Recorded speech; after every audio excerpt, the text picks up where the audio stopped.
President Trump had a meeting at the White House, and the media was invited to watch the beginning of it. This is something that presidents do fairly often. They'll get together with their cabinet, and then the media comes in for a little bit. They'll answer some questions, and then the media will go away. But this was a little bit different, this meeting, because Trump proceeded to call on each member of his cabinet to say a few brief words.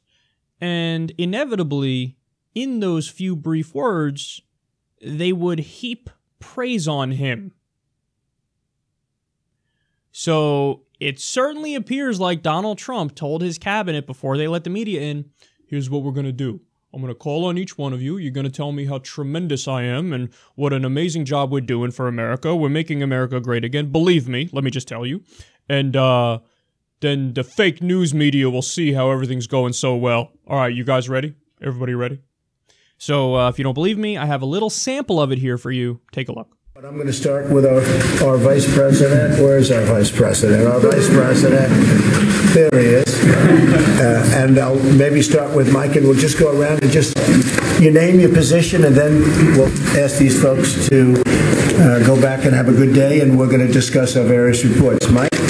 Thank you, Mr. President, and just the greatest privilege of my life is to serve as Vice President to the President, who's keeping his word to the American people, and assembling a team that's bringing real change, real prosperity, real strength back to our nation. Thank you, Mike.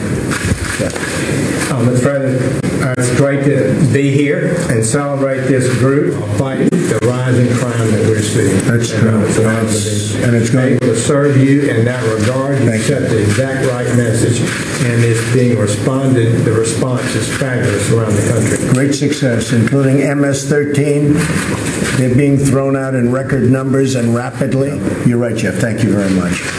Alex? Mr. President, I'm privileged to be here, deeply honored, and I want to thank you for keeping your commitment to the American workers. Mr. President, honored to be on the team.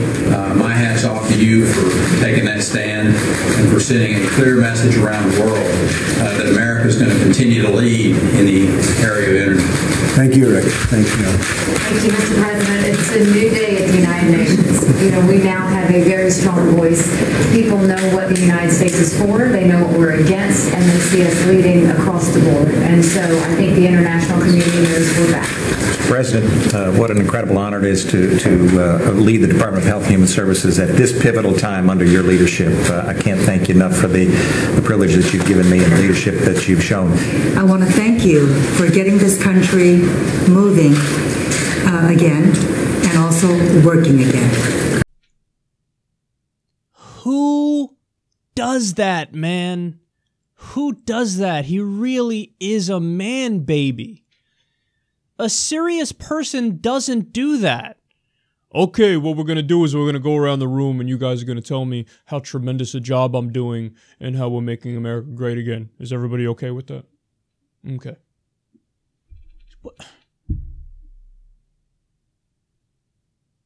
I'm speechless. Because he's playing president. That's what he's doing. He's pretending to be president. I mean, he is president, but he's pretending to be president. And, you know, if you really were doing a great job, you wouldn't need to tell people to pump you up and tell you how great you're doing. And also, a president who's really a serious person would be fucking up to their eyeballs in the minutia and the details of various policies at the moment.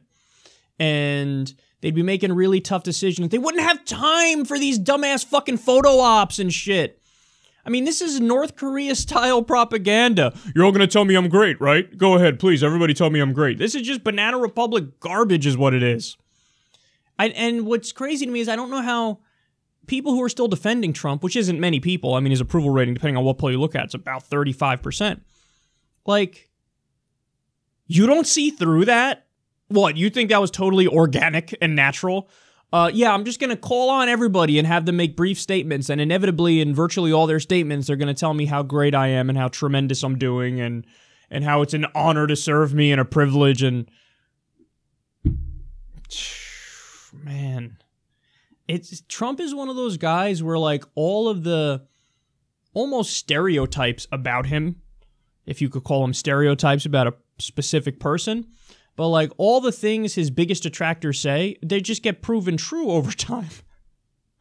Like he's an insecure, petty, narcissistic little man who he's not serious enough to really, they talk about it. The people in his inner circle who are leaking stuff say like, yeah, he's got the attention span of a fucking gnat. You can't give him like more than a page briefing with bullet points. So, you know, and you gotta, there were articles the other day. They distracted him repeatedly while the Comey testimony was on so he wouldn't tweet about it. This is the President of the United States. This is the most powerful man on earth. I'm trying to picture if I'm in a position of authority, if I'm a senator, if I'm president, under what scenario would I wouldn't dare, I wouldn't have the nerve to say to my cabinet, all right, you guys are all going to praise me when the media comes in. But you know what? Here's the worst part. Like I just said, like, how do his people fall for it? How do the people who are still big-time defenders of Trump fall for it? Not only do they fall for it, they will literally use this as evidence of how great he is. They will. They'll be like, oh, yeah, we know he's doing a great job. Remember that meeting he had with his cabinet where everybody was talking about how tremendous he is and how great he is? He's unbelievable. Or else why would they say it? They're saying it. This is actually one of the ways Trump built his empire. He's a shitty businessman. So many of his businesses went bankrupt. There was Trump the board game and Trump vodka and Trump mortgage company. All of them belly up, did horrible. Trump steaks that were only sold at the Sharper Image. That doesn't even make fucking sense. So how did he still keep his name relevant?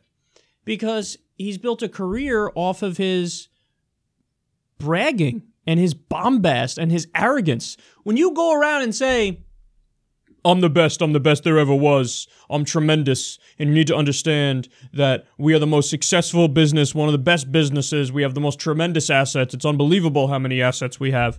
When you say that, in a room full of 100 people, yeah, at least 25 of them, or 30 of them are going to go, this guy's a real deal, bro. And that's what Trump is. So, in fact, one of the ways he was making money towards, you know, the end before he became president, other than The Apprentice, obviously, was he would sell the rights to put his name on a building. So people would pay him to put the Trump name on their building. Because there's no there with Trump, but the name represents, he's equated Trump with success because all he does is go out there and say, success, that's what we are, we're successful. Look, all these people tell me how tremendous I am. So you and I might look at it and go, that's the saddest, fakest thing I've ever seen in my life. But there are some people who go, oh, look how great he is. See, that's why everybody's telling him how great he is, because he's great. There's no other possible explanation. It can't be that this is all bullshit and stemmed from his insecurity and he tells them to say this stuff. That's exactly what it is, and everybody should catch on to that.